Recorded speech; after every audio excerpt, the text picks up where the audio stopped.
Bem-vindo a mais um episódio do melhor podcast da sua vida, o Vida na Vida! Bem-vindos! Gente, hoje o programa tá incrível, nós temos um convidado super especial, mas antes disso já queremos convidar você a compartilhar esse vídeo com quantas pessoas você puder. Curte, comenta, vamos interagir aqui nesse vídeo, né? Por favor. Que é muito importante. E vai, amor, apresenta aí nosso convidado de hoje. Nosso convidado de hoje é muito especial. Hoje ele preside a igreja de Nova Vida em Bom Sucesso, a nossa igreja matriz, né? E ele é muito especial, tem uma história linda e tá aqui com a gente hoje o pastor Carlos Henrique, da nossa igreja Nova Vida em Bom Sucesso. Pastor, seja bem-vindo ao nosso podcast. Que honra ter você aqui. Obrigado, Renan. Obrigado, Edilane. É uma honra, é um privilégio poder estar aqui com vocês e podemos conversar dessa vida na vida, né? Isso Acho que a vida tem muitas histórias, cada um de nós carregamos uma história, um currículo de vida. Eu tenho certeza que a gente pode aprender muitas lições, né? Eu espero poder contribuir um pouquinho da minha história e poder a gente tirar lições para a nossa vida. Ah, com certeza, né? E a gente estava aqui conversando um pouquinho no off e já estava muito bom, né? Sobre as nossas histórias, sobre a vida, né? E esse podcast é sobre isso. Nós estamos compartilhando a vida e eu espero que todas essas histórias que a gente fale, comente, o quanto, né, o Espírito Santo nos conduza, né? Também edifique a sua vida, edifique a sua casa. E eu queria começar perguntando, quem é o pastor Carlos, né? Essa pessoa tão doce, tão incrível que a gente vê aí no dia a dia da igreja, no dia a dia com as pessoas. Fala pra gente um pouquinho de você. Quem é o pastor Carlos? Pergunta difícil. Olha, Renan, eu acho que pastor Carlos é um ser humano que não procura ostentar nada, sabe? Eu acho que eu tenho convicção de ser um homem de Deus, isso sem falsa modéstia, no sentido de que eu amo Jesus de todo o meu coração e eu quero servir a Ele todos os dias da minha vida. Sou uma pessoa simples, né? Não, para mim uma comida simples me satisfaz. Para mim também. As coisas simples da vida, sabe? Eu não procuro coisas para ostentar. Eu acho que a simplicidade é tudo, né? A gente procurar viver a vida com sabedoria e tudo mais. Mas eu me vejo um homem simples, né, que procura servir a Deus, amar as pessoas, amar a família, e assim a gente vai caminhando. E eu espero que, mesmo na simplicidade, eu possa estar abençoando vidas. Com certeza. Já abençoa muita gente, né? E conta um pouquinho pra gente como foi a sua história de conversão, como é que você encontrou Jesus, como é que foi isso, né? Quem era o pastor Carlos antes de Jesus e qual foi esse momento tão lindo de encontrar Jesus na sua vida? Eu tive um encontro com Cristo, vamos dizer assim, aquele momento em que você vai à frente diante de um apelo, vamos dizer que esse seria um momento que eu vivi de conversão. Mas, na verdade, o Renan e Edilane, eu já tinha assim, uma paixão por Jesus desde pequeno. Eu me converti com 11 anos de idade, quando minha mãe me levou a uma igreja batista, segunda igreja batista de Piedade. Ela ficava ali na rua Torres de Oliveira, se eu não me engano. Hoje estão num outro local. Mas eu ainda uma criança, né, já quase começando a pré-adolescência, mas eu tinha um amor por Jesus. Minha mãe e eu éramos católicos. Eu lembro que às 6 horas da tarde a gente tinha aquele momento, né, do copo com água, da oração da Ave Maria. E eu tinha uma imagenzinha de Menino Jesus de Praga. E eu lembro também que minha mãe colocou no meu quarto, né, também no meu quarto meus irmãos dormiam também, e tinha lá uma imagem, um quadro da Última Ceia. E Jesus, aquela figura central, né, com os discípulos do lado. E eu lembro que eu ficava às vezes olhando, deitado na minha cama ou sentado no chão, ficava olhando para aquele quadro. E eu olhava para aquela figura central e, sabe, eu senti um amor por Jesus, mas sem conhecer profundamente, né? E quando minha mãe, então, me levou para a Igreja Batista, a convite de uma amiga, lá Uma igreja muito simples, né? Tinha uma casa velha na frente e nos fundos uma igreja pequena, mas uma igreja muito amorosa, fomos muito bem recebidos. Eu participei nessa casinha velha ali na parte da escola dominical, e à noite nós fomos novamente à igreja e eu assisti o culto, que ficava nos fundos. E ali foi quando o pastor fez o apelo.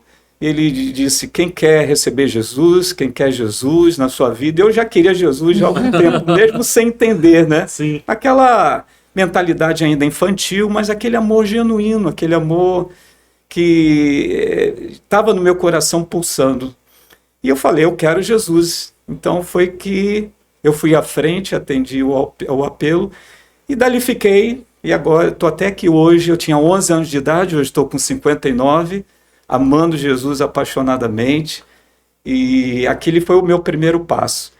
E eu ali fiquei mais ou menos uns 3 anos naquela igreja, onde eu comecei a aprender, né, sobre a palavra de Deus. Eu lembro que eu ganhei uma bíbliazinha pequena, e eu fiquei amando aquela Bíblia, e mesmo assim naquela mentalidade infantil, eu até achava que se eu botasse a Bíblia debaixo do travesseiro eu não ia ter pesadelo.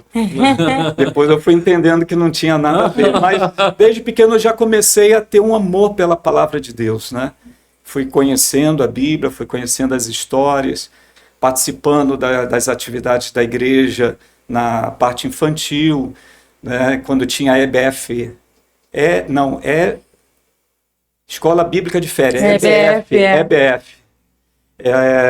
Era uma semana que a gente passava na igreja nas férias. A Igreja Batista fazia muito, né? Eu também ia. Você tinha competições, e no final tinham várias gincanas, então a gente se divertia bastante. Mas até nas brincadeiras a gente vai aprendendo. Eu lembro que tinha competição de espada, que era você pegar a Bíblia, ficava todo mundo enfileirado um do lado do outro, segurando a Bíblia, mandava desembainhar a espada, você levantava a Bíblia, e a professora falava uma passagem. Aí quando falava já, você tinha que abrir e encontrar rapidamente, primeiro que encontra, dá o passo e fala. E você vai somando pontos. Legal. Até nisso é interessante, porque você vai já se acostumando. Se habituando com a palavra. São pequenos detalhes, né? Por isso a importância, hoje nós temos o NV Kids nas nossas igrejas, a importância de ensinar a palavra de Deus para as crianças, da forma que ela entende, mas ali já é toda uma semente que vai ficando no coração. Você vai se familiarizando com a Bíblia. Eu lembro que tinha competição de versículos decorados. Então te obrigava a você decorar para você ganhar mais pontos e conquistar o prêmio. E adolescente é competitivo, né? Então isso aproveita essa parte. Eu até usava uma estratégia que ficar decorando versículos separados. Eu tinha o trabalho de dizer a passagem, o capítulo, o versículo e citar o versículo. Então eu passei a decorar o capítulo inteiro. Sim. Então eu decorei o Salmo 1, decorei o Salmo 23, Salmo 91. Então já chegava e dizia Salmo 1, aí falava. Aí ganhava já aqueles pontos todos daquele capítulo.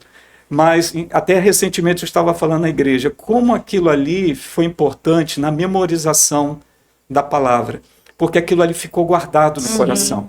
Porque a gente passa por certas situações na vida que a gente não tem uma Bíblia ali na hora para você buscar uma orientação de Deus. Você está no meio da tormenta, do deserto, mas como está na memória, o Espírito Santo ele traz à tona.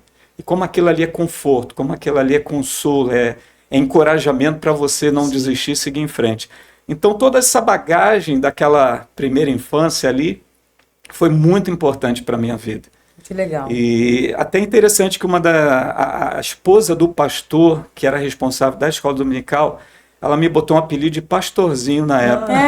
Já estava profetizando, né? Eu não tinha assim ideia, nem pretensão. Com 11 anos de idade, 12, até por um bom tempo eu não pensava em ser pastor, não queria ser pastor, mas eu lembro que ela já profetizava na minha vida. Interessante, isso, né? Isso é muito engraçado, né? Porque eu também me converti ainda adolescente, né? Por volta dos 12 anos. E isso para mim também foi essa mesma questão, né? Ali com um grupo de adolescentes, com competições, né? Bem nesse jeito, né? De gincana, e você gravar a Bíblia. E são coisas que marcam, né? A sua história. Eu lembro que ele estava falando e na minha cabeça veio assim um flash. que eu lembrei que eu ia muito pra EBF, numa igreja batista lá em Anchieta. E lá, eu lembro que a história de Daniel, que conta lá do Nabucodonosor, a tia contava naquele feltrozinho, tinha o painelzinho de feltro. Isso. Aí ela botava os personagens assim com feltro, aquilo ali marcou, assim, eu lembro muito da história por causa do feltrozinho que a tia usava, né? Não sei nem se hoje as tias da NV Kids usam feltro, mas nessa época que eu era adolescente, eu usava muito. Usava muito. Muito. Se eu tava falando também de versículos que te acompanham, né? E assim, você depois de adulto, você lembrar. Eu sempre tenho um versículo que o Renan já sabe, que eu escutava quando eu era criança. Minha mãe sempre declarava esse versículo em casa. A gente era criança. E eu sempre falo dele. Naum 1:7. O Senhor é bom, uma fortaleza no dia da angústia, e conhece que confiam nele. Esse versículo, ele acabou se tornando meu versículo favorito. Mas eu lembro dele desde criança.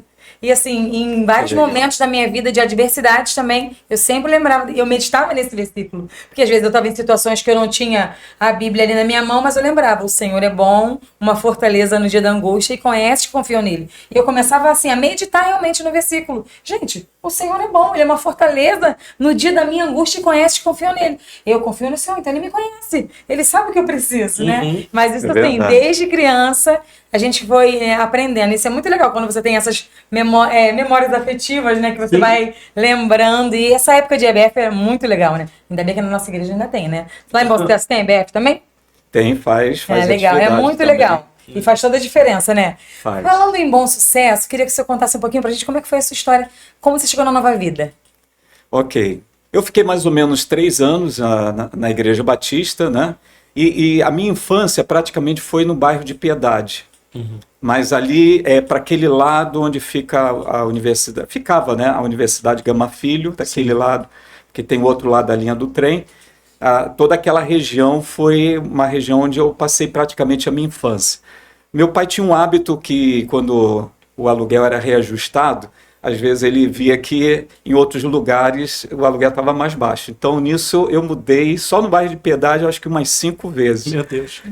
Então, Tá se identificando. aí acabou que a minha infância ficou toda ali, até os meus 14 anos, 13, 14 anos. E aí meu pai, então, numa dessas mudanças, mudou para Bom Sucesso, e eu fui morar do lado da igreja de Nova Vida de Bom Sucesso. Poxa. Ali tem dois prédios de 2 andares cada um. Eu fui morar no da frente, vizinho à igreja de Nova Vida. Eu já tinha visitado a Nova Vida, minha mãe nos levou certa vez, foi com uma amiga na Nova Vida de Botafogo. Eu lembro de ter estado lá, eu lembro de quem pregou, depois eu fiquei sabendo que era o Bispo Tito. E eu gostei muito da igreja, né? Mas eu também tinha visitado outras igrejas nesse contexto. Quando nós mudamos para Bom Sucesso, procuramos saber onde é que fica uma igreja batista. Só que ficava lá na Praça das Nações, a gente tinha que andar muito e tudo mais. E acabamos visitando a Nova Vida. Só que a Nova Vida de Bom Sucesso era um pouquinho diferente daquela que eu conheci de Botafogo, que era mais tranquilo, assim como na igreja batista que eu frequentava, né? O culto era tranquilo, você não batia palmas na hora do Era mais louvor, tradicional. era mais tradicional. Quando o primeiro culto que eu assisti em Bom Sucesso foi aquele culto mais avivado, muito glória a Deus, aleluia e tal, eu fiquei assim, né? Me senti um peixe fora d'água, eu falei, nossa, tipo assim, no fundo, como eu estava habituado com aquela cultura mais tranquila, eu não gostei muito daquele movimento e tal. Até porque eu não entendia. Porque o povo era um pouco mais barulhento, levantava as mãos, dava glória a Deus mais alto, estava acostumado se manifestava mais, com aleluia mais baixinho. Participava mais do culto. Aí eu visitei nesse dia, e foi interessante que assim que eu cheguei, foi num culto de domingo de manhã, eu entrei na igreja, aí tem um corredor lateral comprido que vai até os fundos. E quando eu entrei, não conhecia ninguém. A minha mãe foi para o templo e eu fui para ver onde é que eu ficava. Estava com 14 anos na época. E eu fiquei ali atrás. Hoje a gente tem ali onde fica o bistrô, que é a nossa cantina.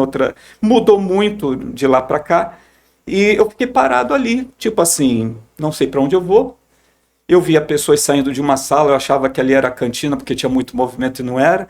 E as pessoas iam e vinham, Aí, de repente, me vem o Emanuel, pastor Emanuel, que hoje está com o Senhor.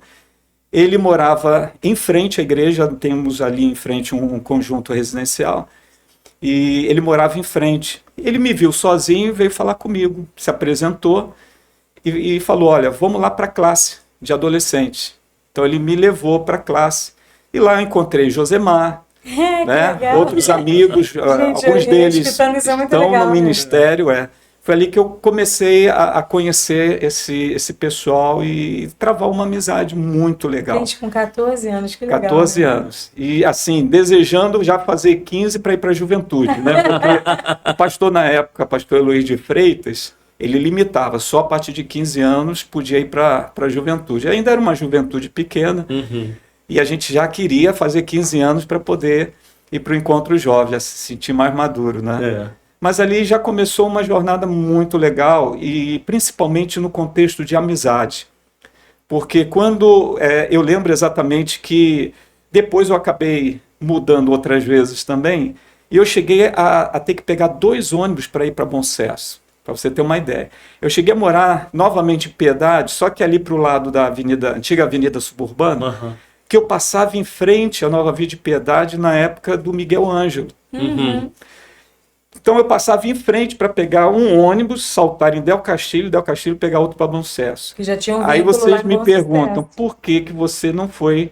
Para Piedade. Estava começando a bombar ali a Nova Via de Piedade na época do Miguel Ângelo. Por que você não ficou? Você passa em frente, você vai a pé. Pegava 2 ônibus. E naquela época, ônibus à tarde era terrível. Às vezes eu chegava em casa para almoçar e voltar para o culto da noite. Que a gente tinha o hábito de ir de manhã e de noite. Por que eu não fiquei? Por causa dos meus amigos. Havia uma amizade tão profunda, sabe? Tão legal, já tão tinha gostosa. Vínculo, né? Um vínculo. Por isso a importância da gente ter vínculos na igreja. A gente criar essas raízes, não só no contexto espiritual, da vida espiritual, mas também relacional. De você ter amigos. Porque você não quer ficar longe dos seus amigos. Sim. Sabe? Eu tenho boas lembranças daquela época, não só dessa adolescência, mas também da juventude. E eu fui ali caminhando, né, junto com os outros jovens. E um pouquinho mais à frente, e aí eu trago um detalhe. Eu sentava no banco da igreja para assistir o pastor pregando, né? Na época era o pastor Eloy, em 1980 veio o bispo, na época pastor Jocelino. E eu ficava sentado ali, ouvindo as pregações, né, vendo o pastor ali conduzir o culto, e eu dizia, jamais eu quero ser pastor. Jamais. E a razão principal é que eu era extremamente tímido. Eu ficava apavorado só de imaginar na frente de uma plateia de pessoas, de ter que dizer alguma coisa. Eu dizia, não dou para isso, não é o meu chamado, não, sabe? Não tinha essa atração interior, esse desejo interior. Mas como Deus tem os seus caminhos, né? Diferente do nosso, Deus foi começando a trabalhar, e aí que a gente vai percebendo como é que Deus trabalha no chamado, na vocação de cada um. Deus vai criando oportunidades para que ele possa trabalhar nas nossas fraquezas, nas nossas deficiências, uma vez que se Deus tem um chamado, Deus tem um propósito, e por outro lado a gente não quer aquilo, ou não se acha em condições de fazer aquilo, Deus vai abrindo as portas. E a primeira situação que Deus me colocou, que para mim foi muito difícil na época, eu já devia estar com 16, 17 anos, foi que na época o pastor Alexandre, não era nem pastor, nem diácono na época, ele era professor da classe, a gente chamava de juniores, de 9 a 12 anos. E ele estava com a voz não muito boa, aí me pediu um favor, Carlos, você pode dar aula para mim? Gente, eu congelei. Sabe aquela coisa de ficar no desespero? Isso para falar para uns 15 meninos, porque a classe era separada, meninas e meninos, uns 15 meninos. Aí falei, tudo bem, você está pedindo, eu vou te dar esse apoio. Ele, tem a revista, vai te ajudar. Eu li a revista de ponta a ponta, mal consegui encarar, para você ter uma ideia. Eu não tirava os olhos tipo assim, lia, olhava, lia, olhava. E eu achei que foi a pior das aulas. Fora que a garotada faz aquelas perguntas meio cabeludas, tá? Que você, meu Deus, como é que eu vou responder isso? Eu achei que foi a pior aula que eu dei. Aí o pastor Alexandre depois veio, Carlos, gostei da tua aula. Quer dar aula comigo? Que legal. Aí eu fiquei desesperado novamente. Meu Deus, falei, eu só li o foi só negócio. assim. Falei, não, foi a pior aula. Não, foi legal e tal, me ajuda aí. E aí, tipo assim, a gente enfrentar o desafio, né? Porque o medo faz a gente desistir, o medo faz a gente retroceder. Não tem condição, não vai dar certo.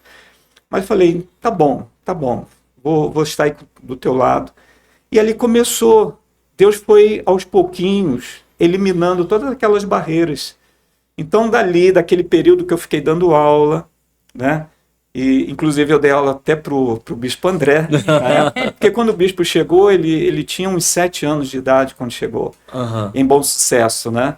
E ele ficou ali num período também que eu era professor, depois outros professores foram dando aula comigo, e fiquei ali um bom tempo nesse contexto de dar aula para as crianças. Mas como aquilo foi uma escola, para a gente ir perdendo o medo, sabe? Deus foi aprimorando. Aí depois Deus já coloca um desafio maior.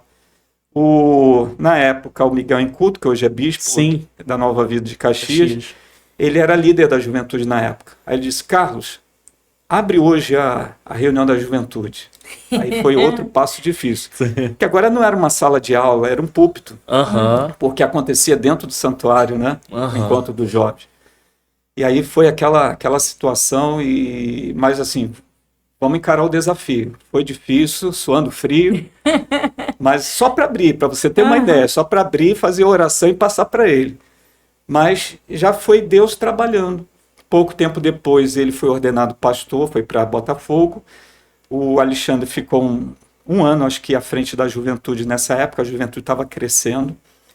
E depois, então, um ano depois, eu que assumi a liderança da juventude, foram 12 anos aproximadamente de liderança, e essa foi uma escola, porque você lida com os problemas, as questões pessoais, as questões humanas, as questões emocionais. Verdade. Né?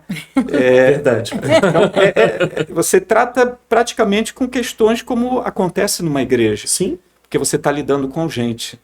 Então, para mim, foi uma escola assim, maravilhosa nesse contexto.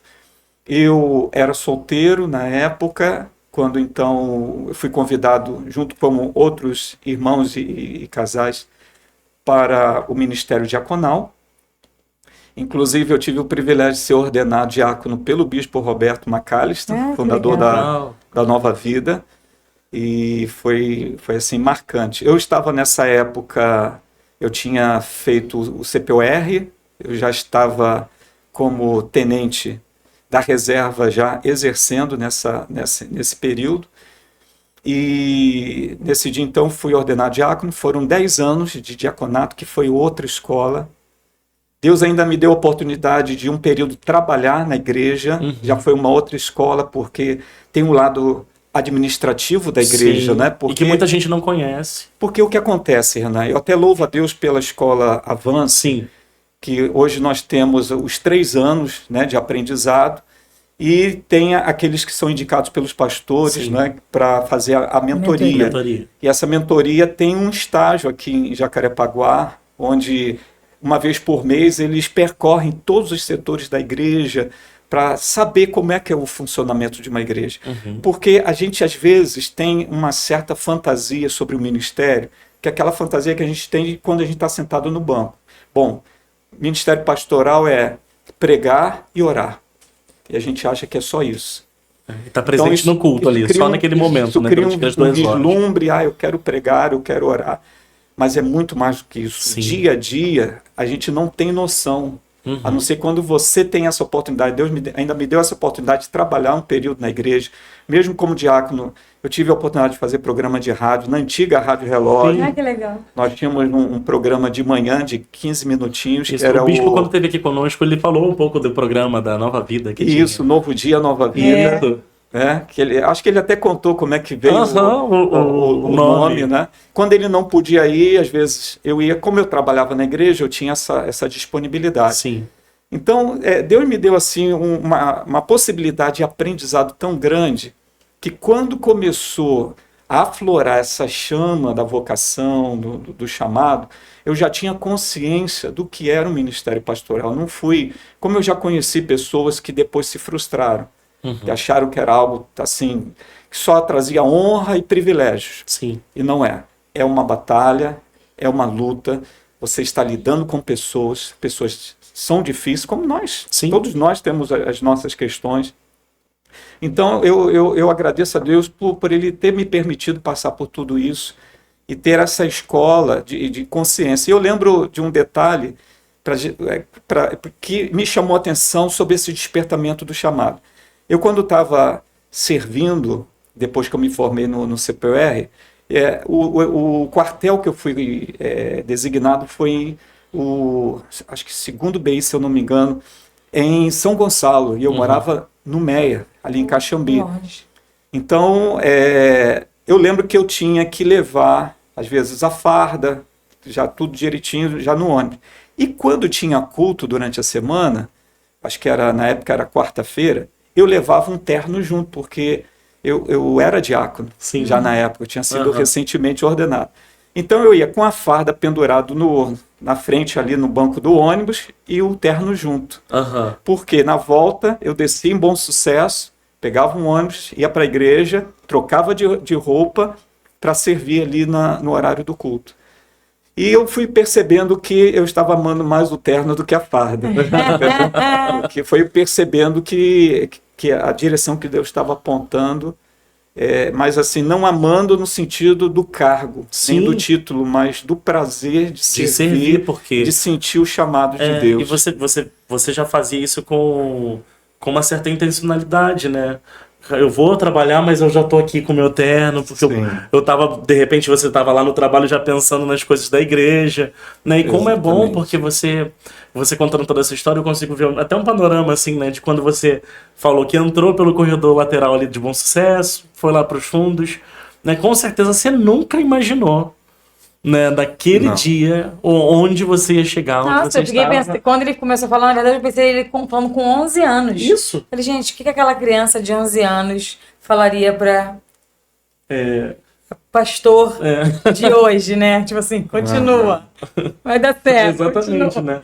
né? Então, assim, é muito engraçado ver isso, até o teu jeito de falar, né? A paixão que vem, né, da história, você contando. É muito como legal. É muito, muito bom e muito precioso para muitas pessoas ouvirem isso.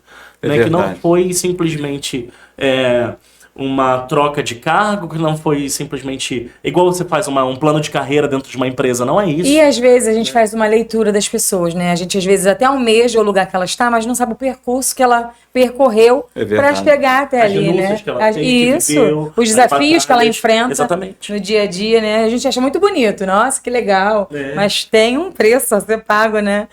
Quando eu olho para essa história, sabe o que eu aprendo? É que Deus nunca pega a gente ainda cru, ainda tenro, né, verde ainda, e Deus não coloca a gente no fogo da noite para o dia. Deus, ele quando quer que a gente viva um propósito, um chamado, uma vocação, seja ela qual for, porque a vocação não é só ministerial, não é só pastoral, mas entender que Deus ele trabalha no processo. Isso aí.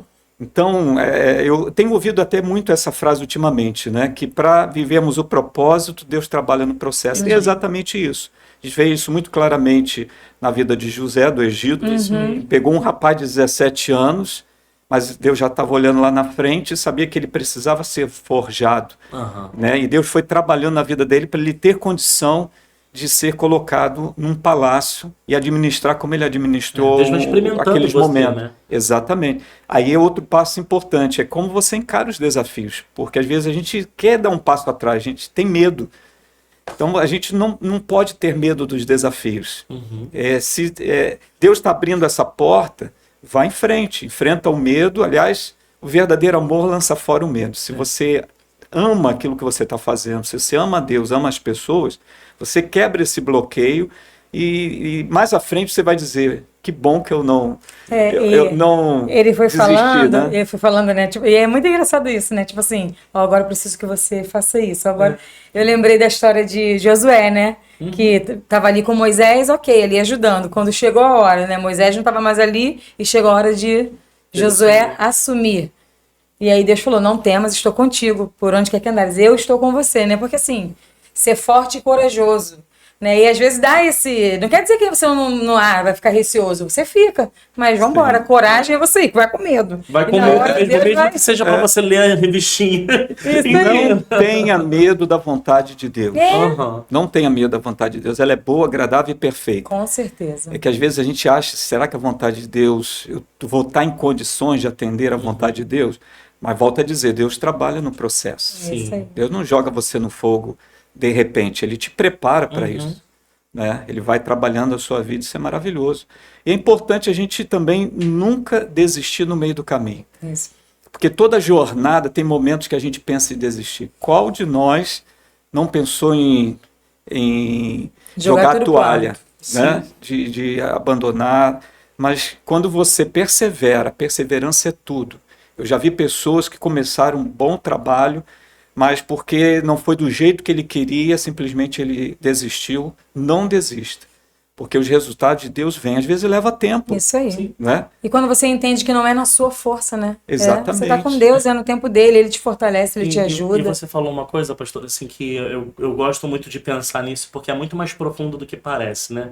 Quando não sai do jeito que a gente quer, né? Porque nós somos seres humanos e completamente capacitados a planejamento em tudo na nossa vida, né? A gente gosta de planejar. E lá em casa, às vezes, eu sempre tento planejar o Natal lá de casa e nunca dá certo, né? E eu já, não é que eu já desisti, mas eu sempre tento. Vamos passar o dia 24 super tranquilo, não vai limpar a casa, não vai fazer... Né? Eu sempre tento, não vou fazer isso aqui antes ou depois. Gente, esse garoto tá, eu não sei que mundo que tu tá vivendo. Mas aí sempre sai tudo errado, mas no final... Tudo errado não. Tudo errado do meu planejamento, Ah, né? sim. Tudo errado do meu planejamento. Mas, no final, ficou melhor do que um dia eu iria planejar, né? Um pouco mais cansado, mas melhor. Mas nós temos essa tendência em planejar as coisas, né? A gente planeja a nossa vida, a gente planeja a nossa história, a gente planeja um ministério, às vezes a gente planeja um emprego, a gente planeja um concurso, né? A gente quer desenhar essas coisas, mas só que Deus às vezes muda um detalhe, que é justamente para a gente perceber a dependência que nós temos, né, no nosso planejamento e o quanto nós podemos depender dele, que nos leva para uma história completamente diferente de tudo que nós imaginávamos. E eu acredito que o Deus é tão bom, né? Que ele nos inspira a fazer planos. Sim, sim. Mas a gente tem que estar alinhado. A melhor coisa é você estar alinhado com os planos dele, né? Exato. Não quer dizer O que você não tem coração que do fazer. homem pode fazer planos, Isso aí. mas a resposta certa vem dos do lábios Senhor. vem do Senhor. Exatamente. Então, aí você está falando, né, exatamente disso, de permanecer no processo, às vezes mesmo quando tudo sai do seu planejamento. Né? Exato. Mesmo quando a história... Oh, mas eu tava tudo certinho aqui, não, mas saiu, né? E eu acredito que muita gente hoje, às vezes, desiste, né, da obra que Deus tem na vida, né, do que Deus tem para construir na sua história, do que Deus está fazendo e reconstruindo, né, por conta de algo que saiu errado. Né? Errado não aos olhos de Deus, mas errado ao seu planejamento, aos seus planos, né? A ao sua teu coração, expectativa, é. sua expectativa. Eu não posso deixar passar que o pastor aqui estava falando que ele foi líder de jovens. Você ficou quanto tempo na liderança da juventude? Foram 12 anos. 12 anos 12 agora, anos. então eu vou ter que fazer essa pergunta que vai ajudar a gente. Com certeza. Hoje, olhando assim, o que o senhor acha que é o maior desafio dos jovens de hoje? Pela sua experiência. E assim, Olha, em comparação com a sua geração, né, que você liderou. Eu liderei na década de 80 e 90. Eu acho que eu liderei até 97, quando eu fui então para Vaz Lobo, assumi a igreja de Vaz Lobo. Foram 12 anos, uma geração que não havia celular, computador estava começando, na década de 90, alguma coisa a aparecer. Então nós não éramos uma geração virtual, né? Era mais social, relacional, presencial. E assim, eu vejo uma certa diferença para a geração de hoje, porque entrou todo esse contexto de tecnologia, né? Eu fui do tempo quando começou o Atari, né, em termos de videogame, muito simples e tudo mais. Aí começou as gerações dos videogames cada vez mais se aprimorando. Hoje você tem videogames que praticamente você está diante de quase assistindo um filme de cinema, né? Tudo realista, todo realista. Muito realista.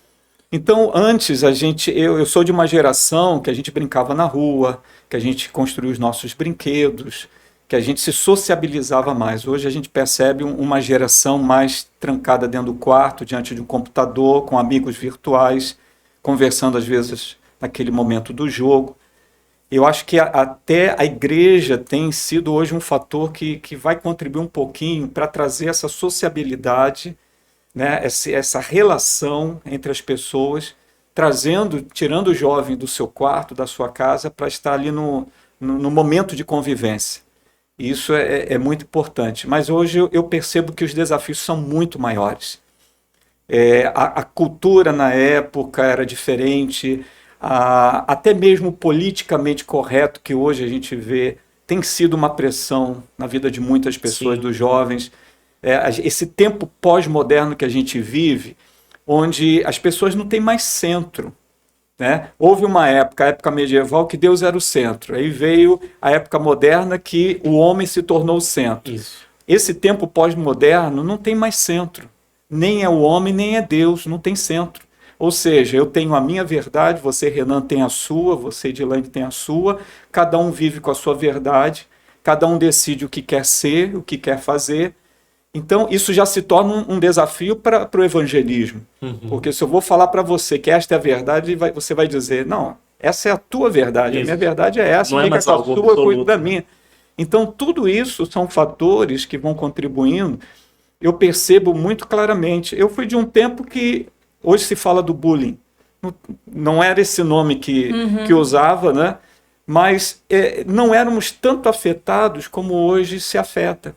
Onde até tem leis que agora estão sendo implementadas para categorizar esse tipo de... como se fosse um crime. Tudo, não estou dizendo que não seja, é prejudicial, é ruim, mas a gente percebe que hoje as pessoas estão mais fragilizadas, emocionalmente, não é? Pensamentos de suicídio, crises de ansiedade, acometido em adolescentes, jovens. E uma coisa que o senhor falou, né, que acaba que essa geração está tendo isso por conta da falta dessa convivência, né? Foi tirado do convívio para viver isolado dentro de um quarto com amigos virtuais, né? E a questão toda, né, e a gente até fala muito sobre isso, é que hoje o acesso à internet te dá informações que você não tinha antes, online, assim, tipo, agora, você tá sabendo o que tá acontecendo, real. Exatamente, lá do outro lado do mundo, do outro lado do país, com outras pessoas que você nem tem tanta intimidade, você tá sabendo o que tá acontecendo agora.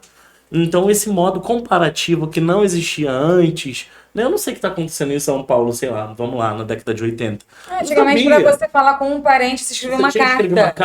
E demorava um tempo para chegar. Hoje em dia você liga de vídeo. Você liga de vídeo e fica... Não, olha, imagina, escrever uma carta, botar nos correios, até ir pro correio, até sair, ir pra pessoa. Gente. Aí depois voltar a resposta. No meu hoje em dia você coloca o WhatsApp, você fica com medo da pessoa não responder em 2 minutos. No meu tempo, conversar com uma outra pessoa em vídeo era no desenho do Jetsons. Só era possível ali. E hoje é uma realidade. Hoje você fica com raiva se marcou o azulzinho lá e a pessoa não te respondeu, porque ela leu. Exatamente. Aí a gente vê na importância das relações interpessoais e que a igreja ainda mantém isso. A igreja também vive um desafio nesse tempo, que é a questão da igreja virtual. Sim. Né? Graças a Deus pela internet, né? Nós estamos aqui nesse podcast que vai chegar a várias pessoas, né? E que elas vão assistir, vão tirar lições, né? Talvez vai inspirar algumas pessoas. A transmissão dos nossos cultos, então a pregação da palavra está chegando em qualquer lugar do mundo. Sim. Então tem o seu lado bom. Com certeza, imagina a pandemia que a gente viveu se não tivesse a internet. Exatamente. Foi um momento dificílimo que a gente viveu como pastor, mas assim, mostrou que Deus cuida do seu povo, com certeza. Mas foi a oportunidade da igreja começar a se mostrar na internet. E tem chegado a muitas pessoas, mas ao mesmo tempo tem criado uma cultura Do tipo, eu fico em casa e assisto o culto pela internet ao vivo, e eu vou ser igreja assim. E ela deixa de ter essa oportunidade da comunhão. Comunhão é fundamental. Com Quando a Bíblia diz certeza. para a gente não deixar de congregar, é porque a gente precisa estar juntos, somos um corpo. E esse calor humano é importante, esse olho no olho, esse estar à mesa, tudo isso é importante, é vida na vida, não é? Eu acho que isso é saudável, no sentido que, mas relacionamentos criam problemas.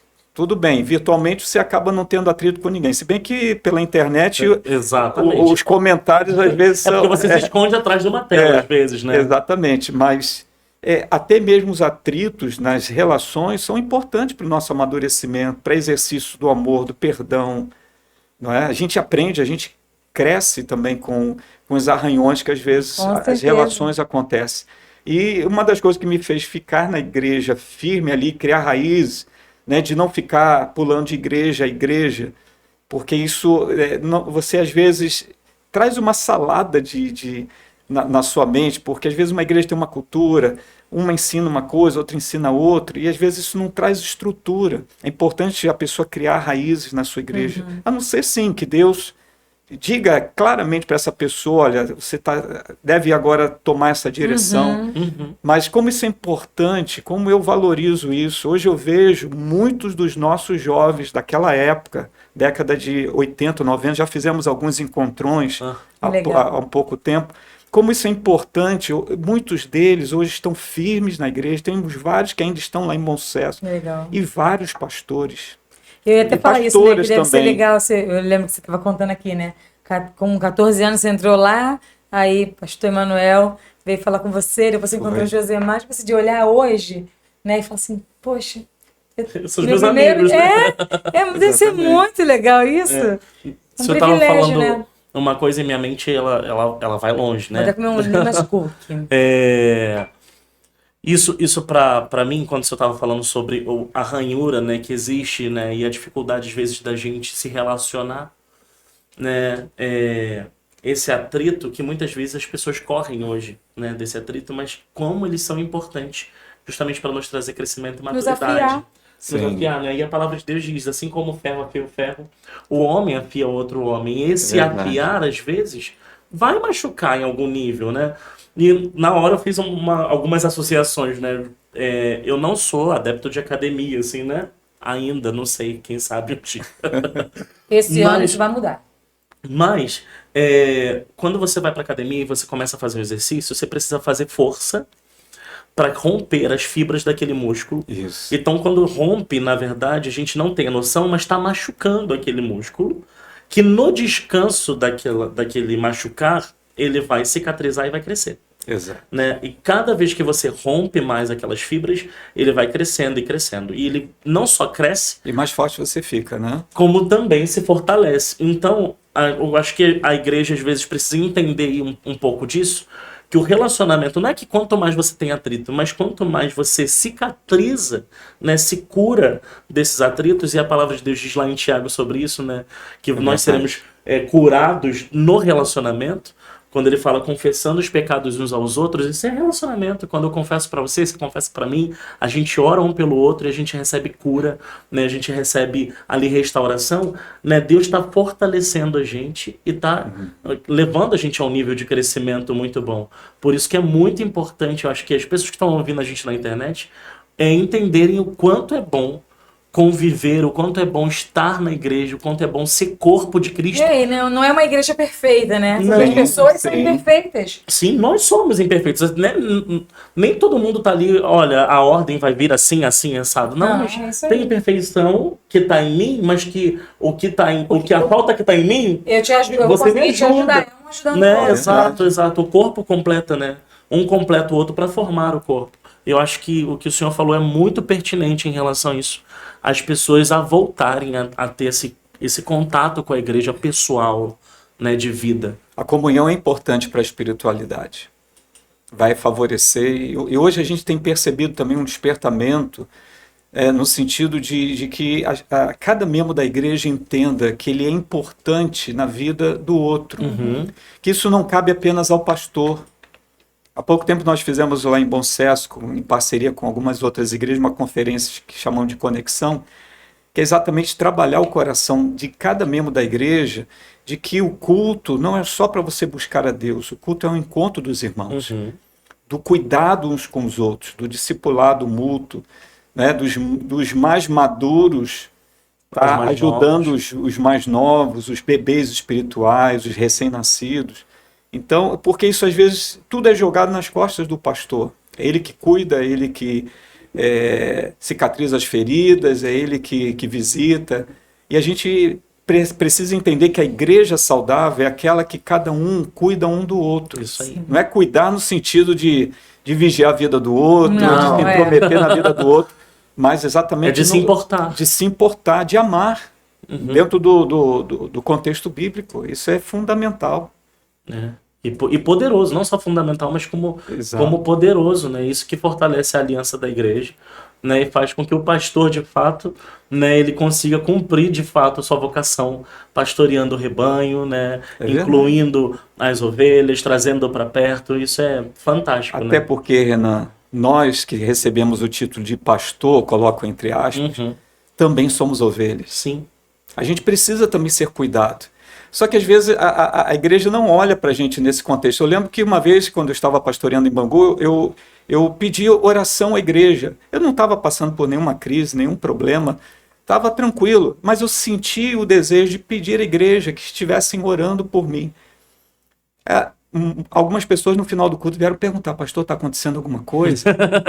Sabe? É engraçado porque eu sempre falo isso, né? Até uma vez eu comentei isso com o bispo. Às vezes eu nem era pastor ainda, mas eu já pensava nisso, que eu fico assim, gente, às vezes o pastor, vem uma pessoa de fora trazer uma palavra, ou algum membro da igreja trazer a palavra. Ele faz uma oração lá e você quer ir lá na frente, você não pode ir? Só porque você é pastor? Faz um apelo, né? Outra pessoa está lá orando e você não pode ir. Às vezes é uma oração que eu quero receber. Sim. E eu quero ir lá receber só. Aí vai a igreja e eu não posso. O pastor tem que ficar ali me mantendo o quê? O tempo todo ali forte, não posso ir lá. Fiz uma oração por cura, não posso ir lá, posso ir. Eu quero ir lá, eu quero receber, né? Ou então, assim, algum membro quer orar por mim. Gente, a gente quer oração, né, pastor? A gente claro, quer. Claro. Imagina se a pessoa está sentindo o desejo, né? O Espírito Santo está impulsionando. É porque antes de nós sermos pastores, nós somos seres humanos. Exatamente. Né? E não só porque que a gente tem uma vocação, ou igual o pastor Carlos falou, né? Do título pastoral, que a gente não tem uma vida espiritual, às vezes, que está precisando de um fortalecimento. Sim. Um desafio que a gente passa, às vezes, na vida financeira, na vida sentimental, né? Na vida relacional, e que às vezes alguém vai vir e vai falar: cara, eu quero orar com você, eu quero orar por você, quero trazer uma palavra. Gente, ora pela gente, hein? Ora pela gente. Ora pelo seu pastor. Isso aí. Ore pelo oração é muito bom. Eu estiver aqui na igreja, se quiser vir orar por mim, eu deixo. Pode vir orar. A oração é bom, gente. E o pastor precisa, é tanta coisa, são tantas vidas para que a gente lida. Então, assim, a gente precisa realmente de uma injeção de ânimo, de uma oração mesmo. Sim. Então, ore por nós. Obrigada. Exatamente, né? E falando de toda essa história, né? Você falou aí, né? Teve Bom Sucesso, teve Vaz Lobo, teve Bangu. Vaz Lobo, você ficou quanto tempo? Fiquei, acho que 3 anos ou 3 anos e meio aproximadamente. Eu fui ordenado em 1995, não é? E eu lembro, até tem uma historiazinha, não sei se o bispo Jocelino contou aqui, que a Nova Vida ela teve um período que houve uma primeira divisão, não é? Foi em 96. Eu fui ordenado em 95, em dezembro de 95. Vou fazer 28 anos de ministério. Dia 13 de dezembro, completo 28 anos de ministério. E eu já fiquei assim, naquele afã, ainda assim, aquele iniciozinho, né, ministerial, já esperando o primeiro presbitério que vinha acontecer em fevereiro. Eu fui ordenado em dezembro, aí entrou um recessozinho, fevereiro voltava, e antigamente era toda terça-feira, nós tínhamos o presbitério lá em Botafogo. E eu lembro que eu fui todo feliz para o meu primeiro presbitério. E foi exatamente o dia em que anunciou esse racha, essa divisão na Nova Vida. No início foi um baque para a gente, né? Para mim foi frustrante, porque eu sempre tive um amor, um carinho muito grande pela Nova Vida. Mas Deus, mesmo que sejam decisões humanas e tudo, quando a gente procura fazer a obra de Deus com responsabilidade, a obra dele não sofre o seu processo de continuidade, mesmo havendo algumas divisões, como em qualquer lugar acontece. Só que Deus pode refazer isso, né, e multiplicar. Às vezes uma divisão é uma multiplicação. A gente pensa que Sim. que Você só pensa no lado ruim, que você né? está rompendo, né, todo um trabalho que foi feito até então. E às vezes é multiplicação. São Exatamente. células que se dividem e que vão se multiplicando. Então, essa foi a minha única frustração no início do ministério, que foi assim muito um baque muito grande. Eu era líder da juventude, aí em 97 ficou pronto o Vaz Lobo, né, que hoje é Madureira, Sim. mas no início a gente chamou de Vaz Lobo, e eu fui para lá, indicado pelo bispo Jocelino, porque eu coloquei no meu coração o seguinte: Senhor, para onde for, que o Senhor use o nosso bispo. Então, quando ele falou comigo, eu já prontamente atendi. Fiquei lá, começando do zero a igreja, né? A gente, culto de inauguração, igreja lotada. No primeiro, isso no sábado, no domingo, 3 pessoas apenas. Mas assim, eu estava no início, a primeira igreja que eu estava à frente, então você está cheio de gás, né? Cheio de sonhos, cheio de projetos. E a gente foi trabalhando, graças a Deus a igreja foi crescendo. Naqueles 3 anos, eu acho que a igreja chegou a mais ou menos 150, 160 pessoas. Foi quando, então, houve essa oportunidade da Nova Vida de Bangu, que veio parar na mão do bispo Jocelino, e ele, então, pediu que eu fosse para lá. Em 2000, fui para lá, fiquei até 2006 pastoreando a igreja de Bangu, que tinha passado por um processo muito difícil, uma igreja, uma das igrejas do início da Nova Vida. Acho que ela foi inaugurada, se eu não me engano, em 77, e passou por uma série de turbulência a ponto de a maioria das pessoas irem embora e ficarem cerca de 10 pessoas, mais ou menos, frequentando um remanescente. Sempre tem um remanescente, Sempre né? tem. Orando para Deus restaurar, problemas pessoais que foram acontecendo lá. E eu fui com essa missão, pegando uma igreja com muita coisa para se fazer em termos de estrutura, de obras, e também com um povo. Quando eu cheguei lá, já tinha 30 pessoas, já começou algumas pessoas a se aproximar.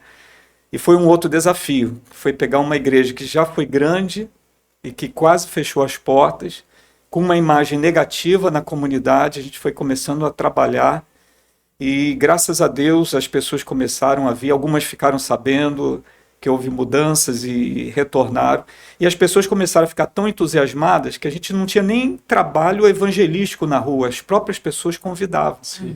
Então, de 2000 a 2006, para você ter uma ideia, Deus foi tão bom com a gente lá, que a igreja de 30 pessoas da época, quando eu saí de Bangu, já tinha cerca de 500 pessoas cadastradas na igreja. Legal. Hoje está lá com o pastor Marcos, a igreja linda, a igreja vibrante. Um abraço carinhoso para os irmãos lá de Bangu. Eu tive alguns meses atrás lá matando saudade do pessoal. Está fazendo um lindo trabalho, o pastor Marcos junto com a Ivone lá. Então foi mais uma etapa que Deus me deu de experiências e tudo mais. Em 2006, devido a uma situação também que aconteceu em Bom Sucesso, né, de um pastor que saiu da igreja, levou muita gente junto com ele, foi um momento muito difícil. O bispo Jocelino, então, pediu que eu voltasse para Bom Sucesso, para estar ali dando apoio e tudo mais. Só que esse período de 2006 e 2007, eu vivi um momento assim, um pouco turbulento ali, não é?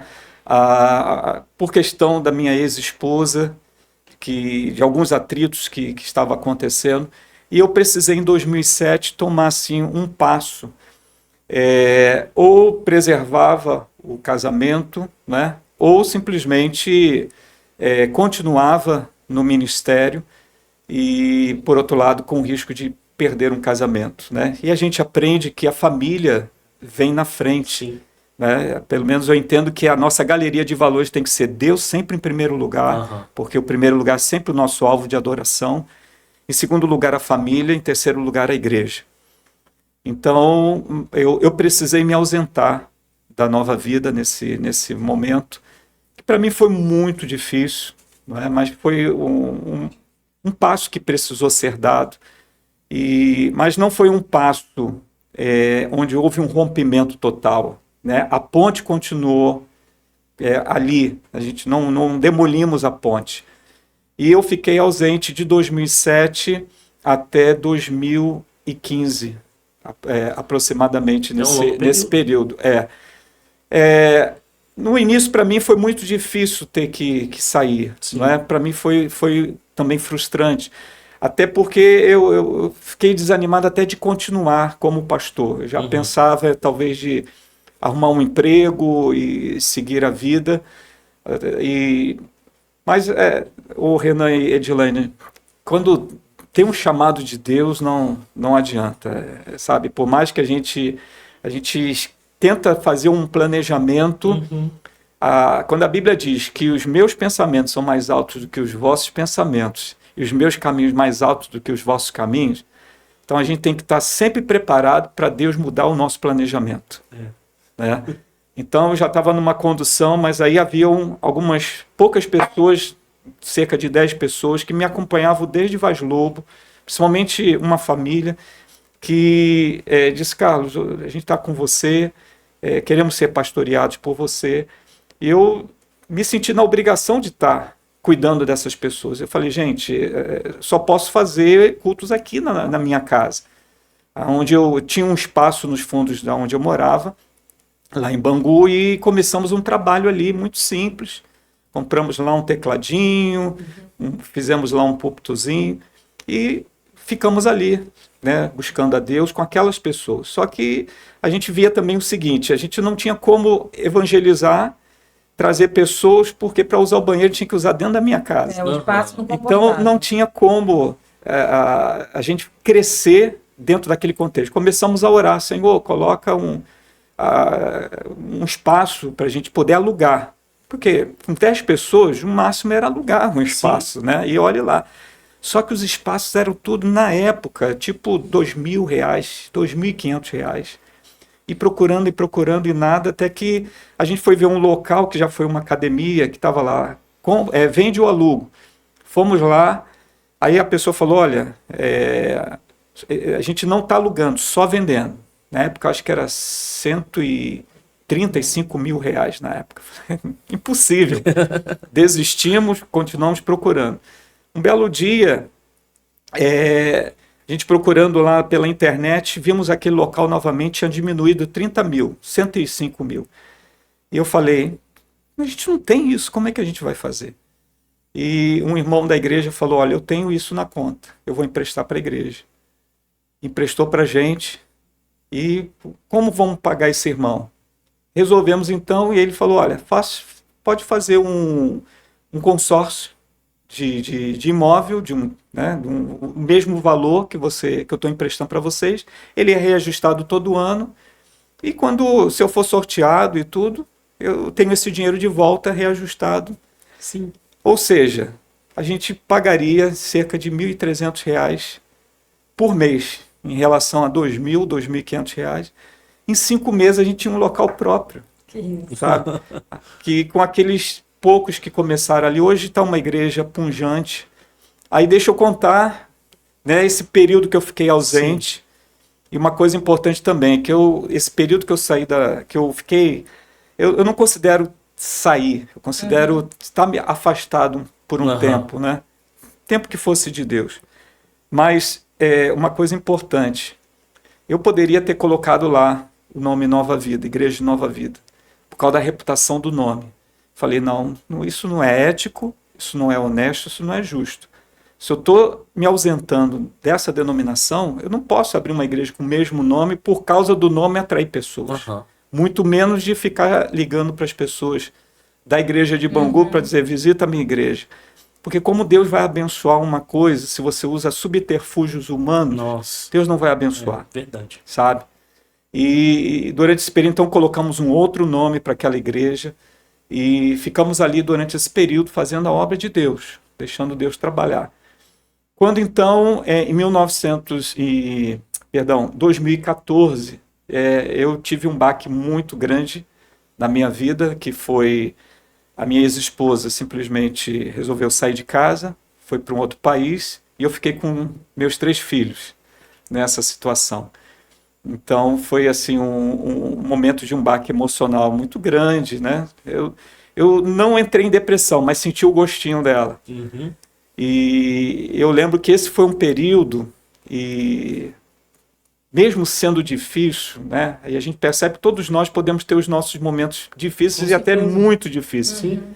É que aquele momento foi um momento também de eu entrar na presença de Deus todos os dias para buscar nele as condições de me manter de pé, Uhum. de continuar, de seguir adiante, sabe? E sabe, Renan e Edilane, como Deus me consolou naquele momento do secreto, naquele momento, mesmo regado a lágrimas, mesmo sem ideia do futuro, do que aguardava, mas cada momento que eu entrava, eu saía consolado. Sabe? Deus falando pela palavra e muitas vezes falando diretamente ao coração. Você sentia, né, a paz de Deus no coração nesse sentido. Até que então, isso em 2014, foi um ano assim bem difícil. Em 2015, a Igreja de Bom Sucesso ia completar 50 anos de existência. Então, eu lembro que teve um dos jovens da minha época de juventude que se mobilizou, abriu lá no Facebook uma página lá, que ele botou Juve 8090, que era o pessoal da nossa época. E o pessoal começou a entrar, né? E ele falou, gente, a gente precisa se reunir, vamos aproveitar os 50 anos da igreja, vamos nos reunir lá em Bom Sucesso, vamos escolher tal culto naquele mês de março, que é onde a igreja comemora o aniversário, vamos ficar todo mundo na galeria e vamos rever o pessoal. E o pessoal combinou, tudo bem. Aí ele me mandou uma mensagem. Ele, Carlos, nós vamos fazer esse encontro, você foi o nosso líder, seria muito bom você estar com a gente, você pode vir? Aí eu já tinha um compromisso naquele domingo na igreja, que foi na mesma semana, né? Sim. Já tinha um compromisso, eu falei, meu querido, queria muito, mas eu já tenho um compromisso na igreja, mas posso fazer o seguinte, posso escrever uma carta? Vocês leem para mim lá? E eu escrevi uma carta, contando um pouquinho, né? Já que estaria aquela galera toda lá reunida, contando um pouquinho das aventuras dos retiros, muita coisa que eu tenho guardado na memória. Eu falei ali, comentei tudo, né? Depois agradeci a todos, agradeci ao Bispo Jocelino, Dona Elza e todos que permitiram a gente viver aquele tempo assim, que marcou a nossa vida, assim, a gente sente aquela nostalgia gostosa quando lembra. Isso assim fez a igreja chorar, né? Fez a igreja se emocionar com aquela carta. Aí ele me ligou novamente, cara, você precisa vir aqui, o pessoal quer te ver, pessoal. E ao mesmo tempo eu ficava um pouco assim, aquela situação, né? Se eu for, como eu vou ser recebido? Uhum. Será que as pessoas compreenderam, né? Entenderam o motivo? E eu confesso a vocês que eu falei, olha, eu posso numa quinta-feira. Não, a gente vai aí buscar você e tal. Foram lá em Bangu me buscar nesse dia. E olha, como eu fui bem recebido naquele culto de quinta-feira. Era uma semana inteira de comemoração. E assim eu fui abraçado por todos de uma forma assim tão carinhosa, tão especial. E o Bispo Jocelino, na época, ele falou, olha, nós temos aqui o nosso grupo de pastores, se você quiser vir participar, se aproximar da gente, fique à vontade. E eu vi então numa dessas reuniões alguns meus amigos, né, e outros novos que eu não conhecia, e assim um ambiente tão gostoso, aquele ambiente de família, como é até hoje. Sim. Não é? O nosso ambiente de pastores, nós somos amigos uns dos outros, vibramos com a vitória, com as conquistas de cada um, não tem essa questão de ciúme, não tem porque ele não eu. Então eu já encontrei aquele abraço gostoso e tal. E mal percebia que Deus já estava traçando o meu retorno à nova vida, né? Mesmo numa situação que foi difícil. E então eu vinha orando nesse sentido, eu vinha pedindo a Deus, eu tinha já um desses meus amigos que me acompanhou, né, desde de Vaz Lobo, já era meu pastor auxiliar lá. Eu conversei com ele, falei, olha, Deus está me direcionando para dar esse passo. A igreja que eu pastoreava me abraçou nesse momento difícil que eu passei, muito grande, a ponto assim que eu encontrava irmãos de outras igrejas, ninguém sabia do acontecimento, ninguém falou do que ocorreu, protegeram, né? Me protegeram, sabe? Foi um carinho muito grande. E quando eu conversei com a igreja também me enviou com muito amor. E eu conversei com ele, você assume a igreja? Eu vou seguir a minha direção, que Deus está me direcionando. Ele orou junto com a esposa e falou, Carlos, a gente assume. Hoje está uma igreja lá que está crescendo, graças a Deus. Legal. E aí, em 2015, eu comecei a visitar os encontros de pastores, né? Esperando essa decisão. Quando ele falou, eu assumo a igreja, então eu conversei com o bispo Jocelino na época, ele até me deu opção, né? Qual igreja que você quer voltar? Se não fosse Bom Sucesso a minha casa, né? Onde eu cresci e tudo, Jacarepaguá seria a segunda opção. Porque é uma igreja que eu sempre tive um carinho muito grande bom. Também, né? Às vezes que eu vim aqui, até que o André me convidou na época para pregar e tudo.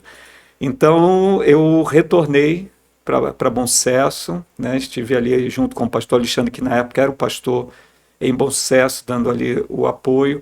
E a igreja me abraçou com muito carinho, né? Depois, aí a gente vai percebendo isso que eu falei, né? Você faz um planejamento. Sim. E Deus muda totalmente. Mas se você deixa e segue esse caminho, você vai vendo a mão de Deus, a boa mão de Deus conduzindo. E pouco tempo depois, então, eu voltei como pastor em Bom Sucesso em 2016.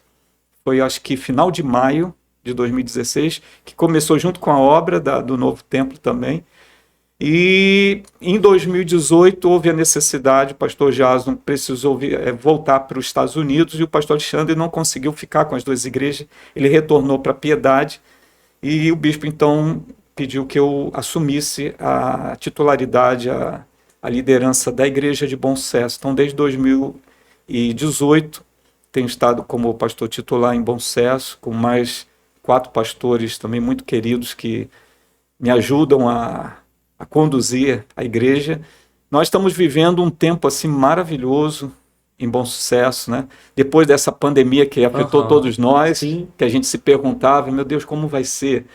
Como é que a igreja fechada, como é que até então o povo da igreja tinha aquele hábito de levar o dízimo e a oferta, sim, ali dentro do culto, né? E como é que a gente vai manter a estrutura da igreja? E assim, o que mais me incomodava nem era isso, era como vai ser o cuidado do povo. Como é que o povo... E aquilo ali estava me angustiando, sabe? De você transitar pela igreja durante a semana, a igreja vazia, você fazer o culto online para uma câmera e os bancos todos à tua frente vazios, né? E você só tendo ali mais 6 pessoas que faziam o louvor, que conduzia, que ajudava na transmissão, tudo difícil, né? A gente não estava ainda na internet, tivemos que correr atrás, mas Deus foi levantando pessoas, sabe, que foi suprindo, e a gente foi montando equipamentos e aprimorando cada vez mais. Mas assim, eu lembro que teve um culto que eu transitei pelo corredor, o culto acontecendo, o louvor acontecendo na transmissão, e eu passava e eu orava por cada um daqueles bancos, mas não os bancos em si, mas as sim, pessoas que estavam ocupando aquele banco, que hoje estavam em casa, e talvez angustiadas, né? E pedindo para Deus estar cuidando. E eu lembro que uma vez eu estava caminhando e angustiado, como é que vai ser a igreja? Aí Deus falou comigo o seguinte, Carlos, o bom pastor sou eu. Você é só um cooperador. O bom pastor sou eu. Eu estou cuidando dos meus filhos. Eu estou cuidando das minhas ovelhas. E ali o meu coração descansou e foi prova que hoje a gente está vivendo, né? E não só é Bom Sucesso, eu converso com os meus amigos pastores, todos estão vivendo um renovo. Muita gente nova se achegando para a igreja. E a gente está vivendo assim um tempo incrível lá em Bom Sucesso. Que legal. E eu louvo a Deus, né, pelo que Ele está fazendo. Que história incrível, né? Eu estou aqui só pensando, porque a gente falou já disso, né, do planejamento, que a gente faz planos e Deus muda tudo. Eu lembro de uma dinâmica que a gente participou e a gente levou, né, em algum momento para o retiro de jovens também essa dinâmica e aquilo marcou tanto a minha vida. É uma dinâmica muito simples, onde cada um tinha, na verdade, não podia se falar, tinha um papel, uma cartolina bem grande na mesa e eles tinham que construir uma casa. Né, cada um só podia dar um traço, mas só que tinha uma pessoa infiltrada ali, né, que dava o traço completamente diferente dentro daquele... Tava todo mundo se organizando né, pra fazer a casa certinho. Aí vinha uma pessoa e riscava... Exatamente, riscava completamente fora do padrão, né? E quando eu participei dessa dinâmica, né, quando eu estava fazendo, não aplicando, mas participando, aquilo me deixou tão angustiado, porque quando a gente, né, tá olhando para nossa vida, a gente quer, teus planos, a gente quer ter o controle das coisas, É verdade. e achando que a gente vai saber desenhar, né, de acordo com a vida, que a gente sabe de tudo da vida, né? A gente acha que a gente sabe de tudo da vida. Mas sendo que Deus é quem sabe dos planos que tem ao nosso respeito, né? E você olhando para hoje, para sua história, né? O quanto você vive, você percebe não que deveria ser necessário, né, o que você passou, mas o quanto o que você passou te fortaleceu, né? Te preparou, te impulsionou, te aprofundou em Deus. Como isso foi incrível. As né? escolhas que foi fazendo no meio das situações difíceis, né? Também Porque poderia ter escolha de desistir também, né? De não ir, não ir adiante, isso não. Aí. Vou, igual você falou, né? Vou procurar um emprego normal, vou me sustentar, vou abandonar aqui a vocação ministerial e vou viver, entre aspas, uma vida mais comum, né? Mas você não desistiu, você permaneceu, né? E você falou isso, a perseverança faz toda a diferença. Né? E mesmo nos dias mais difíceis, a perseverança que faz toda a diferença. Eu costumo muito repetir essa frase lá para a igreja, que Deus nunca joga experiências fora. Tudo que Ele permite a gente passar, às vezes a gente não entende, a gente chora, a gente questiona, por que Deus, né? Aqueles questionamentos que a gente acha que é justo, né? Sim. Senhor, eu sou teu servo, Senhor, eu sou dizimista, Senhor, eu estou na igreja todo culto. Mas Deus, Ele sabe como tratar a gente. Não é? E tudo que Ele permite acontecer vai ter boas consequências. O problema são as nossas decisões, que estão fora da vontade de Deus, onde muitas vezes a gente dá o passo diferente do que o passo que Deus está nos orientando. Então, o que a gente tem que fazer com tudo isso, que eu falar para a igreja, joga na mochila da sua existência, pega toda essa bagagem. Você chorou, você passou por às vezes até um vale de sombra de morte, mas passou por aquilo, superou, venceu, joga para a bagagem. Porque lá na frente Deus vai colocar as pessoas que estarão passando pelo que você passou e você tem autoridade para dizer algo. Você tem um conteúdo, você tem um conselho, você tem uma unção para compartilhar. Isso. Eu sempre falo isso, né? Acho que nas adversidades da vida a gente tem duas opções. Ou a gente senta, começa a falar aos olhos humanos, senta, conta a história triste e chora, ou a gente chora, levanta e segue em frente. É verdade. Porque senão, se todo mundo tem uma história ruim pra contar, né? Sim. Que aconteceu, mas assim, depende do que você vai fazer com ela. Coloca na mochila e vambora. Tem uma frase que diz assim, que passado não é residência, passado é referência. Tem pessoas que resolvem morar no passado, né? Ficam se lamentando por tudo que aconteceu, tudo que passou, se vitimizam, colocam a culpa nos outros. E esquece que tem que ser referência, são lições. Errou lá atrás, eu agora não vou errar novamente naquela mesma situação. Então tudo isso é crescimento, é amadurecimento. É Deus nos forjando. Ele nos molda como vaso de barro, só que o vaso precisa ir para o forno. Senão ele não fica bom para o uso. Ele não, né? Até essa taçazinha aqui, né, com esses maravilhosos... Limas Cook, gente. O pastor, ele aproveitou. E a gente vai aproveitar enquanto ele está falando sobre isso para falar aqui. Vou até pegar um desses. Esse que pode pegar, tá, pastor? Para comer. Isso aqui era areia que foi colocado no fogo para se tornar essa taça linda com resistência, com estrutura e ter uma utilidade. Então é o mesmo que Deus faz com a gente, né? Com as situações. Mas para essa transformação foi necessário permanecer no processo. O posicionamento dele em Deus também, né? Permanecer no processo em altas temperaturas. Porque para a transformação de areia em vidro, né, ele precisou ir para o fogo, e um fogo em alta temperatura. Exatamente. E nem sempre as pessoas estão disponíveis, né, ou dispostas a enfrentar esse fogo, a enfrentar o tempo do processo, a enfrentar desafios que vão transformar ela de um grão de areia em um pote de vidro, né, que vão transformar ela de um barro em um jarro forte e firme e útil. E quando a gente está passando pelos processos, né? Porque assim, geralmente a gente está pensando no processo em si. A gente não está pensando lá na frente. Não. Mas a visão de Deus é lá na frente. E hoje o pastor teve sua vida restaurada, seu casamento, casou com a Deus nossa sempre amiga restaura na nossa vida. Essa foi bênção de Deus, né? Já diz a palavra que aquele que encontra uma pessoa, uma esposa, encontra a benevolência do Senhor, né? E Deus moveu as águas de uma tal forma. O meu processo de recuperação, né, daquele trauma inicial foi mais ou menos uns 4 anos. E, de repente, um belo dia, eu recebo do pastor Gabriel, de Piedade, um áudio falando de uma pessoa, né, que ele disse que tinha conversado comigo, só que eu não lembrava, e me mandou uma foto dessa pessoa que frequentava lá Bom Sucesso. Piedade, a Igreja de Piedade, a Nova Vida. E eu ainda estava naquele processo decidido. Primeiro eu tenho que resolver o sentimento para estar aberto para um outro relacionamento.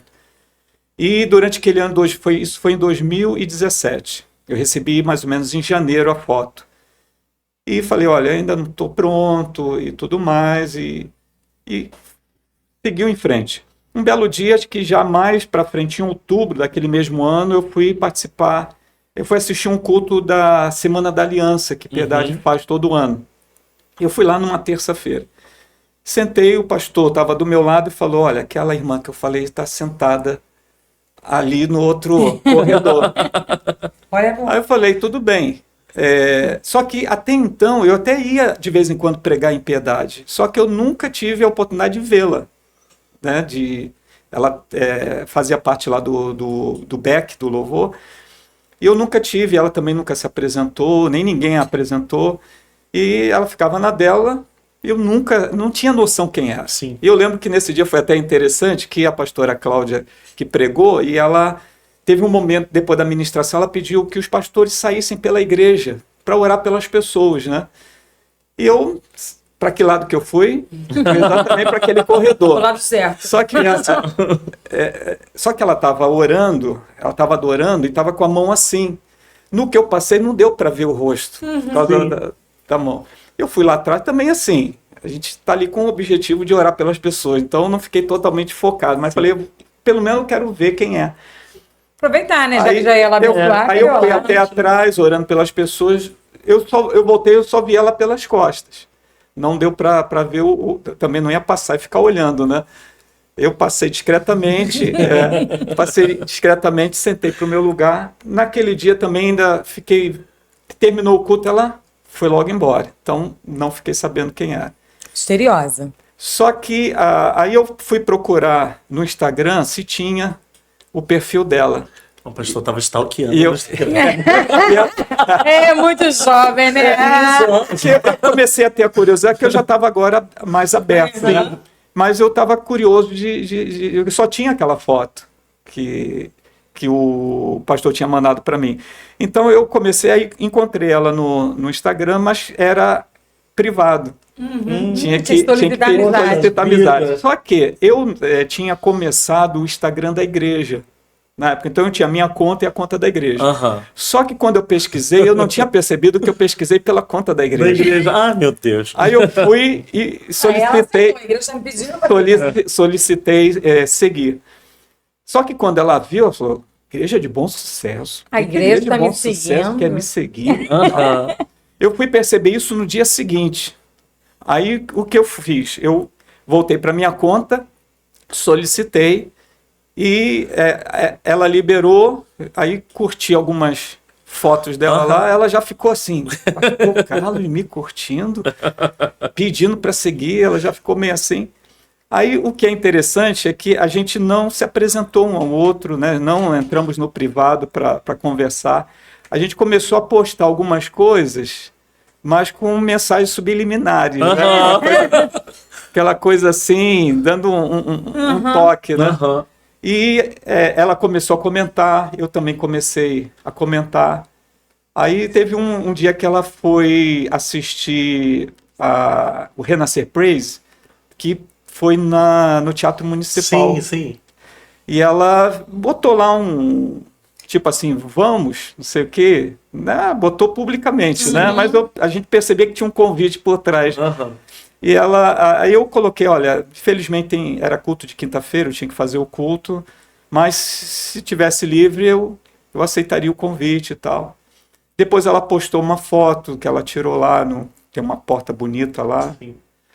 Aí eu aproveitei e fui no privado e fiz um comentário daquela foto, né? Porque falei... pessoal aqui... A produção aqui, que é lá de Bom já vão anotando. Os solteiros já vão anotando aí as dicas. Tá gravando aí, ó. Eu fiz um comentário assim, como se fosse um belo quadro, não sei o que, por causa da moldura da porta, né? Parecia um quadro. Aí dali a gente começou a ter uma conversa, né? Assim, se apresentando. E eu a convidei, íamos ter ali a semana eu fazia um encontro de 3 dias do Espírito Santo, que eu chamava de Aviva. Depois a gente tem o Aviva-nos, né? Mas na época eu chamava só de Aviva. E eu convidei ela para um sábado para assistir. E ela foi. Depois do culto ela veio falar comigo. Foi aí a primeira vez que eu realmente a vi presencialmente, né? Aí eu perguntei para ela se ela tinha vindo de carro, né? Ela, não, vim de Uber e tal. Aí eu ofereci, você quer uma carona? Sem problema. E tudo mais. Aí ela, não, tudo bem, deixei ela em casa. Dali a gente trocou telefones, começamos a conversar, né, durante a semana. Depois a gente marcou um encontro lá na Lagoa, tinha ali o Lagoon, que hoje está fechando tudo, tinha restaurante, tinha cinema. E ali foi que a gente começamos a conversar, tivemos esse primeiro encontro tete a tete, conversando, vínhamos conversando pelo telefone, né? E a gente sentiu no coração, né, que havia algo de Deus ali nos unindo. Ela, à primeira vista, quando pedi em namoro, né, porque a gente tem que fazer a coisa certinha, né? Namoro, noivado, isso aí, aprende, casamento. E ela até ficou assim, mas o que as pessoas vão pensar? Você é pastor, né, e tudo mais. Eu falei, olha, a gente está livre e a gente precisa se conhecer. E é namorando que a gente se conhece, né? E a gente começou, então, a se aproximar, conversar. Nosso namoro durou mais ou menos 1 ano, que a gente se conheceu, ficamos noivos. E em 13 de outubro de 2018, nós nos casamos, já estamos 5 anos casados. Que legal. E eu louvo a Deus, não só pela restauração na minha vida, ela também teve uma situação também de divórcio, com 2 anos de casada, ela já estava 4 anos sozinha, 14 anos sozinha. Então, Deus restaurou a nossa vida assim, de uma tal forma, e ela foi uma bênção lá para Bom Sucesso. Né, porque o jeito dela extrovertido, aquele sorriso cativante que ela tem, né, e muito assim acolhedora, muito amorosa, ela é assistente social, né, ela tem essa percepção dessa área social muito aguçada nela, não meramente profissional, mas você vê que é vocacional também. Hoje ela está até à frente do nosso trabalho de ação social na igreja. A gente tem lá um trailer de banho para pessoas em situação de rua, que ela já tem um grupo de pessoas que estão ajudando nessa parte. Vamos fazer ceia de Natal para pessoas em situação de rua no dia 23. Então, ela tem esse amor nessa área. E ela, em Bom Sucesso, assim, eu vejo algo de Deus também, né? Como ela tem sido um agente de Deus para abençoar a vida das mulheres da igreja. Né? Ela passou... eu não lembro exatamente se foi 2019, teve um diagnóstico de câncer de mama, né? Mas graças a Deus foi no início, e ela passou pela cirurgia, depois fez o tratamento, que foi um tratamento um pouco mais leve, mas ela passou pela quimioterapia, radioterapia, até hoje ela está bem, os exames, Glória a tudo Deus. Graças a normal. Deus. Então, isso tudo, quando ela deu o testemunho para a igreja, como isso motivou as mulheres, né? E que ela transmite essa confiança, essa fé. E isso tem sido muito importante. Eu tenho falado para ela, foi uma benção você ter vindo aqui, você tem sido uma referência para as mulheres. E hoje nós somos muito felizes, muito bem casados, né? Meus Legal. filhos acolheram ela de uma forma assim muito carinhosa, somos uma família unida. E eu louvo a Deus. Deus é um Deus de restauração. Amém. Né? Então hoje eu vivo um tempo em que eu olho para trás e percebo, Deus é bom. Sim. E outra coisa, aquilo que Jó disse, eu te conhecia só de ouvir. Agora os meus olhos te vejam, Uau. te contemplam. Então Deus é maravilhoso. Uau. E que isso fique para todos aqueles que estiverem acompanhando, que nos assistirem aqui, né, no dia ou numa outra oportunidade, que você nunca desanime, que você nunca olhe para trás, que você nunca se vitime, que você nunca ache que Deus não gosta de você, pelo contrário. É por Ele não esquecer que Ele muitas vezes deixa a gente ser trabalhado num processo, porque Ele tem algo muito melhor lá na frente. Amém. É só a gente não desistir e seguir em frente. Uau, meu Deus. Que palavra, né? Meu Deus. Incrível. Ó, só pra gente não esquecer, eu preciso falar rapidinho aqui do Limas Cook. E eu já tenho meu favorito, que é esse daqui. Tem um lindo aqui roxo, tem um preto. Pastor, pode comer à vontade. Prova, Limas pastor. Cook Tá bonito, hein? É Red aqui- Velvet. Red Velvet? É, Uau, querida, aqui, ó. esse aí, ó. Tá patrocinando a Esse gente aqui é de aqui que com, é chocolate branco? com coco. Muito bom, É. esse é o meu preferido. Então, tá patrocinando a gente. Você que quer ser um patrocinador, um apoiador do nosso podcast, entre em contato conosco, tá? Pode ser pelo Instagram, pode ser aqui nos comentários. Nossa equipe maravilhosa que tá aqui, né? Vai falar com você, né? Aquilo que você quer anunciar na sua marca, aparecer aqui no nosso programa, nosso podcast, vai ser muito bom, né? E pastor, não gostaria de terminar sem honrar a sua vida, né? Sua fidelidade, sabe? Primeiro que toda a sua história, né, você contando com a gente, e você foi lá, chegou em bom sucesso com 11 anos de idade, e foi crescendo, como todos os pastores. E depois, né, o seu ministério diaconal, né, e depois o seu ministério pastoral, e o quanto você foi fiel ao bispo também, ao ponto de dizer o que está no coração dele, você quer cumprir. Nem todo mundo está disponível a Não. dizer sim, né, É verdade. em alguns momentos que são desafiadores pra gente, né, você sair do lugar que ali Bom Sucesso era a sua casa, era a sua vida, né, seus amigos estavam ali, ir para uma igreja que estava abrindo, né, em novidade, no dia da inauguração, uma porção de gente, no dia do culto real, 3 pessoas. Né, passar por uma outra igreja quando também o bispo precisou, né, de ir para Bangu, socorrer aquela igreja e depois retornar e toda a sua trajetória. Eu não gostaria de terminar esse podcast, esse bate-papo, sem honrar a sua vida, né, sem agradecer pela sua fidelidade. Não sou eu, né, nessa posição, mas só de ouvir a sua história, o quanto eu fui abençoado aqui nesse momento, por sua fidelidade a Deus, por sua fidelidade ao ministério, né, por sua lealdade às pessoas. Eu acredito que até isso, né, nesse momento em que houve o seu retorno para a nova vida, Até foi por porque conta do seu coração. Coisas que estamos vivendo como denominação também. Exatamente. Você faz parte disso. Eu né? ainda não falei um detalhe também, que eu também não imaginava. A minha filha mais velha, Beatriz, hoje é pastora. Ela que casou legal. com um pastor da Igreja United. Aham. O meu filho do meio, o Alan, que é casado com a Thaís, os dois estão em treinamento com a possibilidade de serem pastores Aham. também. Né? E eu tenho o meu caçula que ainda mora comigo, Sim. também todos na presença de Deus. Glória a Deus. Olha como Deus faz, né? E pegar toda essa história. Você que tá ouvindo esse podcast, por favor, pega tudo isso, coloca no seu coração, né? E guarda. Porque são tantas riquezas que a gente vive aqui, né, da vida do pastor Carlos. Você que, né, conhece ou não conhecia e passou a conhecer. De repente Nossa. está vivendo por algum momento difícil Exatamente. também, né? Tá sem esperança, entender que Passando por Deus algum tem. processo, Deus tem algo poderoso para sua vida. Permaneça firme, né? Deus tem algo que vai pegar toda a sua história, toda a sua trajetória e vai transformar em algo lindo, né? Que você nem pode imaginar. Tenho certeza que o pastor Carlos hoje vive, né? E olha pra trás e fala assim, caramba, eu passei por todas essas coisas. Óbvio, né?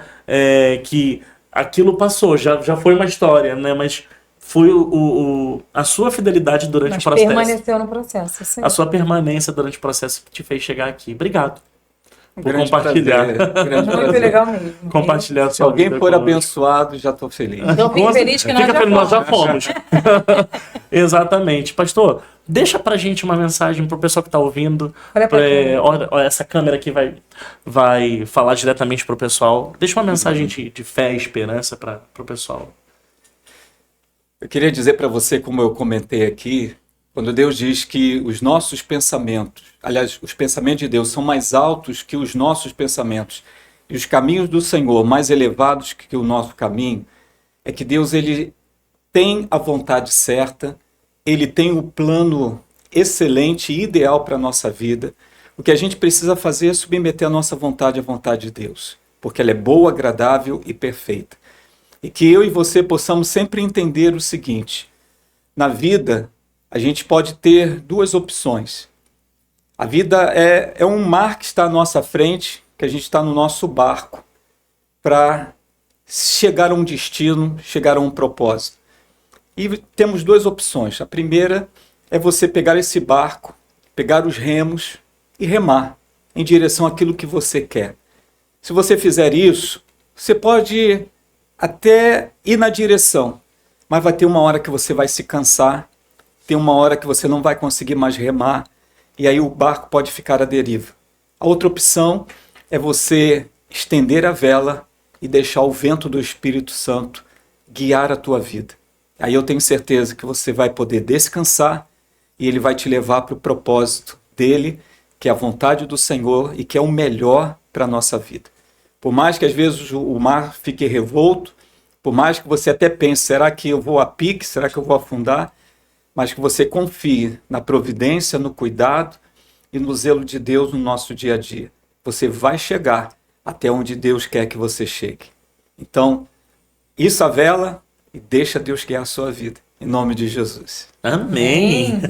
Até eu recebi essa palavra. E eu?